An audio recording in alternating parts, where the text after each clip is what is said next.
दोस्तों आज का हमारा टॉपिक है अंतर्जात या आंतरिक बल। मैं फतेहराम, स्टूडेंट ऑफ ज्योग्राफी। तो शुरू करते हैं आज का अपना टॉपिक।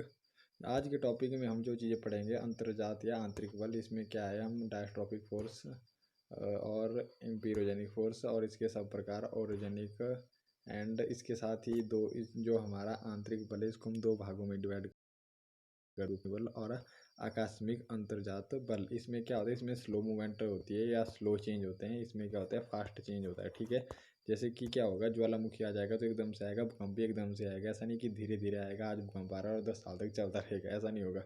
जो हमारा पट्टल विरूपण बल होता है, पट्टल विरूपणी बल एक्चुअली है क्या, जो ये इसको जो हम शब्द में तोड़ेंगे, सबसे पहले आएगा हमारा पट्टल विरूपण और बल। पट्टल होता है आपका आपका क्रस्ट, ऊपर पट्टी। ठीक है, विरूपण हुआ परिवर्तन, बल हुआ, इसको भी हम पढ़ेंगे। ठीक है, मतलब एक ऐसा बल जिसके कारण भूपर पट्टी पर चेंज आता है उसे हम पट्टल विरूपण बल कहते हैं। इसको हम दो भागों में बांटते हैं, पीरियोजेनेटिक फोर्सेस एंड ओरियोजेनेटिक फोर्सेस। इसको हम डिटेल में पढ़ेंगे। तो शुरू करते हैं इसका। सबसे पहले हमें एक चीज़ अंडरस्टैंड करनी है, सबसे इंपॉर्टेंट, कि परिवर्तन प्रकृति का नियम है। Change the law of nature. पृथ्वी पर कोई भी वस्तु स्थिर नहीं है, प्रत्येक वस्तु परिवर्तनशील है। ऊपर पट्टी पर पाई जाने वाली विभिन्न भू आकृतियां जैसे महाद्वीप, महासागर, पर्वत, पठार, मैदान आदि सब परिवर्तनशील है। जैसे कि हम महाद्वीप के कंटेस्ट में पढ़ते हैं कि अल्फ्रेड वैगनर ने 1912 में दी थी महाद्वीपीय विस्थापन सिद्धांत की। पहले महाद्वीप इकट्ठा था और बाद में वो इधर उधर गए हैं। तो और जो महासागर था उस वक्त हमारा एक ही था, पैंथाला था। तो अब तो बहुत सारी है, हिंद महासागर हो गया हमारा, आर्कटिक हो गया, पैसिफिक हो गया। और जो परिवर्तन, जैसे कि माउंट एवरेस्ट की बात करते हैं कि उसकी हाइट आज भी 2 सेंटीमीटर प्रति वर्ष की दर से बढ़ रही है। तो क्या होगा, चेंज आ रहा है। ठीक है, यही है change the law of nature. परिवर्तन आता ही रहता है। आप अपने कंटेक्स्ट में लीजिए, आपकी हाइट लगातार बढ़ती ही रहेगी। ठीक है, अभी जब आप यंग में हो। ठीक है, जब बुढ़ापा आएगा तो क्या होगा, हमारा शरीर जो है बुढ़ापे की ओर, चेहरे पर झुर्रियाँ, चेंज होता ही रहेगा। चेंज होने के जो है दो कारण रहेंगे हमारे। ठीक है, पृथ्वी के कंटेस्ट में, मतलब जो हमारे नेचर के कंटेस्ट में। ठीक है, अंतर्जात बल और बहिर्जात बल। आंतरिक बल जो पृथ्वी के अंदर उत्पन्न होंगे, ठीक है, और बहिर्जात बल जो पृथ्वी के बाहर कार्य करेंगे। जैसे कि पानी के द्वारा अपरदन, उसके द्वारा क्या होगा, जहाँ से अपरदन होगा वहाँ से मिट्टी जो है कम हो जाएगी और जहाँ पे डिपॉजिट होगी वहाँ पे प्लेन बन जाएंगे। और अंतर्जात में अब इनको हम दोनों को डिटेल में पढ़ेंगे। एंडोजेनिक फोर्स, सबसे पहले हम पढ़ेंगे फोर्स क्या है। ठीक है, फोर्स फोर्स फोर्स मतलब बल एक भौतिक कार्य है जो किसी वस्तु पर लगाकर परिवर्तन ला देने की क्षमता रखता है या कोशिश करता है। ठीक है, आप इसको अपने भाषा में लिख सकते हैं कि जो फोर्स है वह शक्ति या कार्य है जिसके द्वारा परिवर्तन ला दिया जाता है या लाने की क्षमता होती है। ठीक है, और यही बात आगे की परिवर्तन प्रकृति का है जो हमने अभी पढ़ लिया। तो करते हैं अब एंडोजेनिक फोर्सेस। फोर्स का तो पढ़ लिया, पढ़ेंगे हम एंडोजेनिक जेनेटिक फोर्सेस। ठीक है, एंडो और जेनेटिक ये दो शब्दों का मेल है। ठीक है, एंडो होता है आंतरिक, जेनेटिक मतलब बर्थ। पृथ्वी के अंदर उत्पन्न होने वाली शक्ति को हम अंतर्जात या आंतरिक बल कहते हैं। ठीक है, ये बल पृथ्वी के अंदर सक्रिय होते हैं जिस कारण इन्हें अंतर्जात बल कहता है। इनकी उत्पत्ति भूगर्भ में पर्याप्त गहराई पे होती है। क्यों होती है, यहाँ पे कुछ कारण है। ठीक है, पृथ्वी के आंतरिक भागों में चट्टानों का प्रसरण, टेंशन या संपीड़न, मतलब टेंशन या कंप्रेशन, ताप, दाब या घनत्व में कमी, परिवर्तनशील। इनको थोड़ा सा मैं आपको सिंप्लीफाई करने की कोशिश करूँगा अभी। ये इसको अभी हम बाद में करेंगे, पहले इसको कर लेते हैं। उत्पत्ति के क्या कारण होते हैं, पृथ्वी के जो अंदर जो है हमारी, मैंने कहा कि शक्तियाँ उत्पन्न होती हैं, उनके कारण क्या हैं। ठीक है, मैं दो कारण यहाँ पे आपको सिंप्लीफाई करने की कोशिश करूँगा। सबसे पहले आपने समझने की कोशिश करनी है।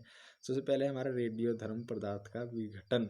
पृथ्वी का जो आंतरिक स्थल है उसमें कुछ ऐसे पदार्थ हैं जो कि निरंतर ऊर्जा उत्पन्न करते रहते हैं और प्रवाहित करते रहते हैं। ठीक है, रेडियोधर्मी पदार्थ, पृथ्वी के अंदर कुछ ऐसे पदार्थ हैं जो लगातार की ऊष्मा का उत्पन्न और प्रवाह करते रहते हैं। ठीक है, नंबर एक बात पे आप समझ लीजिए। नंबर दो पे, पृथ्वी के अंदर जो है ताप एवं दबाव घनत्व में परिवर्तनशील है।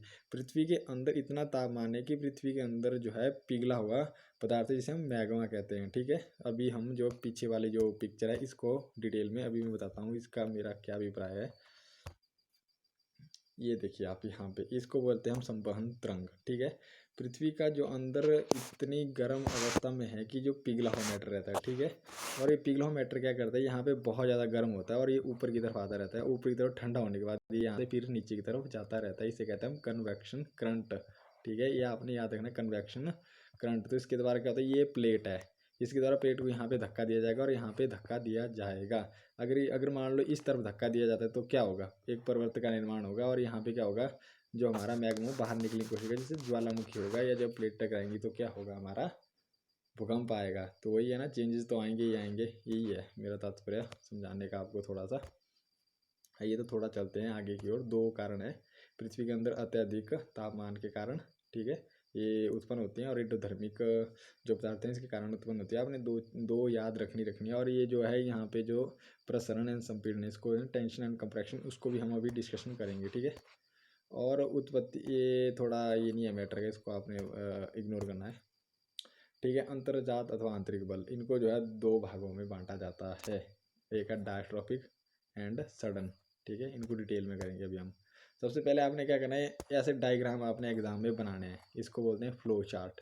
ये आपने एग्जाम में बनाने हैं और एक्सप्लेन भी करने हैं, ठीक है। तो कर लेते हैं सबसे पहले पट्टल विरूपणी बल।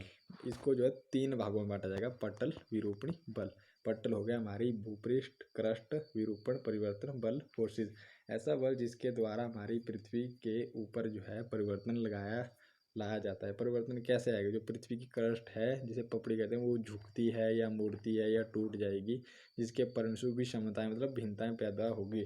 आपने अपने शब्दों में लिखी है डेफिनेशन, एक ऐसा बल जिसके द्वारा पृथ्वी के ऊपर परिवर्तन लाया जाता है और पर्वत, पठार, मैदान, घाटियों का निर्माण होता है, उसे हम पट्टल विरूपणी बल कहते हैं, सिंपल और साधारण भाषा में। उसके बाद ये जो हमारे स्कॉलर हुए हैं, फिंच एंटीवर्थ ने अपनी एक परिभाषा दी है एंडोजेनिक फोर्स में। जो डायस्ट्रॉफिक फोर्स होती है वो क्या होती है, पट्टल विरूपणी से आशय उन समस्त प्रक्रम से है जिनका भूपटल के उज्जैन मतलब ऊपर, भूपर पट्टी का ऊपर उठना, निजम मतलब नीचे की ओर आना, या किसी एक भाग के संदर्भ में दूसरे भाग का विस्थापन या उनके टूटने, मुड़ने तथा स्वलित होने का योग है। ये क्या कहना चाहता है, इसको हम डिस्कशन करेंगे जिससे कि आपके डाउट और भी ज़्यादा क्लियर होंगे, ठीक है। सबसे पहले जो है यहाँ पे पट्टल विरूपणी बल, मैं आपको एक सिंपल जैसी डेफिनेशन दी थी, आपने वो कोऑर्डिनेट करनी है। लेकिन इंटरेस्ट की बात है कि अब जो पट्टल विरूपणी बल है उसको आगे फिर दो भागों में बांटा गया है। कन्फ्यूज़ नहीं होना है, दो भागों में बांटा गया, कौन कौन से हैं, ठीक है, अभी बात करेंगे। एक में पता क्या होता है, एम्पीरोजेनिक मतलब महाद्वीप का निर्माण, ओरोजेनिक पर्वत का निर्माण, ठीक है। पृथ्वी के ऊपर क्या हमारे महाद्वीप पाए जाते हैं और महाद्वीप पर पर्वत पाए जाते हैं। तो जिन कारण से हमारे महाद्वीप बनेंगे उनको महाद्वीपीय बल कहते हैं, मतलब एम्पीरोजेनिक फोर्स कहेंगे। और जिनके द्वारा पर्वत का निर्माण होगा उनको पर्वत निर्माणकारी बल कहते हैं। इनको डिटेल में डिस्कस करेंगे जिससे आपके डाउट और ज़्यादा क्लियर होंगे। सबसे पहले मैं कहा आपने फ्लो चार्ट बनाने, इनको करते हैं फ्लो चार्ट, ठीक है। यहाँ पे आपने क्या लिखना है, पट्टल विरूपणी बल, और नीचे इस तरह से फ्लो चार्ट बनाना है। अब जो हमारा ये है ना इम्पेरोजेनेटिक फोर्सेस, तीन वर्डों से मिलकर बना है, और ये ग्रीक भाषा का शब्द है। ग्रीक मतलब यूनानी भाषा का, जिस तरह भारत को इंग्लिश में इंडिया बोल जाता है उस तरह ग्रीक को इंग्लिश में यूनानी बोला जाता है। और ज्योग्राफी भी इसी भाषा का शब्द है, मतलब ज्योग्राफी भी ग्रीक भाषा का शब्द है। तो आइए इसका डिस्कशन करते हैं। फोर्स क्या होता है हमने डिस्कशन में पहले ही कर लिया है, अब बचता हमारे पास इम्पीरोजेनेटिक, ठीक है। इम्पीरो को जो क्या लग किया जाता है, जिसका शाब्दिक अर्थ है महाद्वीप, कॉन्टिनेंट, और उसके बाद जेनेसिस का अर्थ होता है उत्पत्ति, बर्थ, निर्माण, ओरिजिन, अलग अलग शब्द हैं लेकिन मीनिंग एक ही है। उसके बाद जो हमारा पर्वत निर्माण फोर्सेस का कर लिया है, ओरोजेनिक, ओरो का अर्थ होता है हमारा पर्वत, जेनेसिस का अर्थ निर्माण, बर्थ, उत्पत्ति, ठीक है। एक चीज़ आपने याद रखनी है, एक होती है ओरोग्राफिक रेनफॉल। ओरो क्या होता है आपका, सबसे पहले आपने याद रखनी है, ओरो होता है आपका पर्वत, ठीक है। ये हो गया पर्वत। बादल होते हैं आपके ऐसे, ठीक है, बरसते हैं।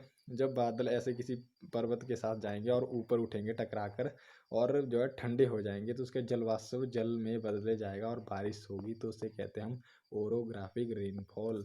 जब बादल पर्वत के सारे ऊपर उठते हैं और बारिश करते हैं तो उससे कहते हैं ओरोग्राफिक रेनफॉल। ये एक्स्ट्रा नॉलेज है। तो चलिए इनको और सिंप्लीफाई तरीके से आगे डिस्कशन करेंगे। जो हमारा पट्टल विरूपणी बल है उसमें जो दो चीज़ें होती हैं आपने याद रखना है, ठीक है। इसको कैसे समझेंगे आप, सबसे पहले मान लो ये एक भूमि का बड़ा टुकड़ा है। इसमें आपने क्या देखना है कि मान लो ये आधा टुकड़ा, ठीक है, जो ये ज़्यादा मैंने ऐसे कर लिया है, ये मान लो नीचे धंस गया, सागर तल के नीचे धंस गया, तो उसे कहेंगे हम, क्या कहेंगे, तल, यहाँ पे देखो, स्थल खंड सागर तल के नीचे चला जाता है, जलमग्न हो जाता है, तो उस प्रक्रिया को हम निमज्जन तो नीचे, ठीक है, सबमर्जेंस कहते हैं। अब हमें पता कैसे चलता है कि कोई भूखंड जो है जल के नीचे है, जो हमारे सागर तल के नीचे अगर हमें वृक्ष या जीव जंतु के स्थलीय भाग पर जीव जंतु के अवशेष मिलेंगे तो उससे हमें पता चलता है कि कभी ये भाग जो है स्थल का था और बाद में इसमें जल के नीचे चला गया। ठीक है। अब इसमें एक कंडीशन और भी होती है कि कोई जल का नीचे का भाग मान लो ऊपर आ जाएगा। ठीक है, जल से भागा और ये ऊपर आ गया तो उसे क्या कहेंगे हम, अभी डिस्कशन करेंगे हम। ठीक है, यहाँ पे दो चीज़ें देख लो, जो पीछे डिस्कशन किया वही डिस्कशन करेंगे हम यहाँ पर भी। ये चीज़ हैं, एक है निमज्जन, एक है उमज्जन। ठीक है, आपने एक चीज़ें याद रखनी, मैं फिर से सिंप्लीफिकेशन कराऊंगा। ये एक बड़ा भूभाग है, ठीक है, कॉन्टिनेंट है। ठीक है, अब ये आधा भाग है। ठीक है, मैं यहाँ पे कलर चेंज कर लेता हूँ आपको बेटर अंडरस्टैंडिंग के लिए।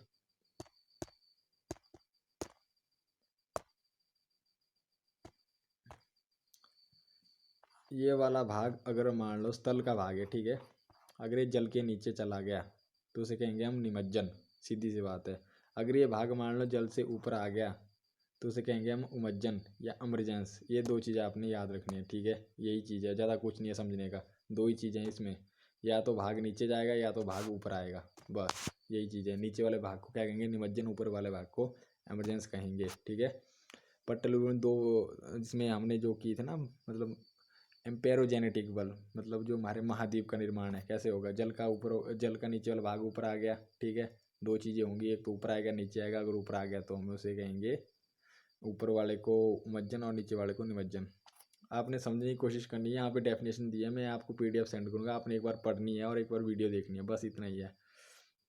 ये तो हो गया हमारा जो महाद्वीप का था। अब आएंगे हम पर्वत पर। ठीक है, महाद्वीप पर होते हैं हमारे बड़े बड़े पर्वत, जैसे कि आपने नाम सुना होगा माउंट एवरेस्ट। इसका हमने डिस्कशन कर लिया कि ओरो लगवर्ड है, जेनेटिक लगवर्ड, फोर्स लगवर्ड। ठीक है, तो थोड़ा सा और आगे चलेंगे बेटर समझने के लिए। इसमें जो है एक जो पर्वत निर्माण है उसमें दो चीज़ें आपने याद रखनी है, फॉल्ट एंड फोल्ड। ठीक है, टेंशन एंड कंप्रेशन। टेंशन क्या होती है, सबसे पहले हम टेंशन को समझेंगे, ओरोग्राफी में टेंशन को समझेंगे। सबसे पहले टेंशन क्या होता है, जब दो क्षैतिज बल दो विपरीत दिशाओं से क्रियाशील होते हैं तो उनके प्रभाव के कारण तनाव उत्पन्न होता है। परिणाम स्वरूप तनाव मूलक बल के नाम से पुकारा जाता है। चट्टानों में तनाव उत्पन्न होने से भ्रंश, फॉल्ट, दरार या उत्पन्न हो जाते हैं। ये डेफिनेशन बहुत ही क्रिटिकल दी है, सिंपल तरीके में समझते हैं। टेंशन होता क्या है, टेंशन में क्या होता है कि मान लो आपकी कोई एक प्लेट है, ठीक है, इसमें इस तरफ बल लग रहा है और इस तरफ बल लग रहा है तो उसे कहेंगे हम टेंशन, और इससे क्रिएट होता है फॉल्ट, मतलब बीच से टूट जाएगी तब कहेंगे इसे हम फॉल्ट। और एक होती है आपकी कंप्रेशन। ठीक है, कंप्रेशन में क्या होता है कि एक प्लेट है, उसको यहाँ से भी बल लग रहा है और यहाँ से भी बल रहा है। ठीक है, दोनों तरफ से अंदर को बल लग रहा है तो उसे कहेंगे हम कंप्रेशन, और इससे होते हैं फोल्ड उत्पन्न। इसके लिए मैंने एक वीडियो बनाई है आपको, आपके बेटर अंडरस्टैंडिंग के लिए, यहाँ पे आप देखेंगे, इससे आपके डाउट क्लियर हो जाएंगे।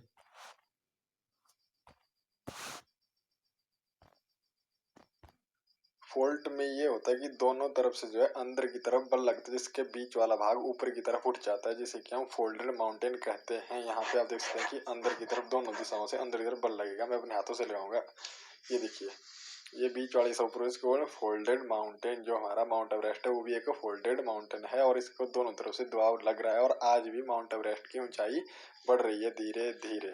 ठीक है, हो गया फोल्ड। अब हम बात करेंगे दूसरी तरफ हमारा फॉल्ट या भ्रंश। ठीक है, इसमें क्या होता है कि बीच से जो है टूट जाता है, तो अभी मतलब इसमें क्या होता है, विरोधी दिशाओं की ओर, तो ये इस तरफ बल लगेगा। ठीक है, तो क्या होगा, जब मैं खींचूंगा तो ये बीच से इस तरह से टूट जाएगा। ये तो ज़्यादा जल्दी टूट गया, बट ऐसे ही टूटेगा, धीरे धीरे टूटेगा। ठीक है, तो बल लगे ऐसे ऐसे टूटेगा। ठीक है, तो इससे क्या होता है, हमारा भ्रंश उत्पन्न होता है, और ये भ्रंश इस तरफ भी गति कर सकता है या मतलब नीचे से ऊपर की भी कर सकता है, तो इस हिसाब से इसको अलग अलग नाम दिया जाता है और टाइप ऑफ हो जाता है।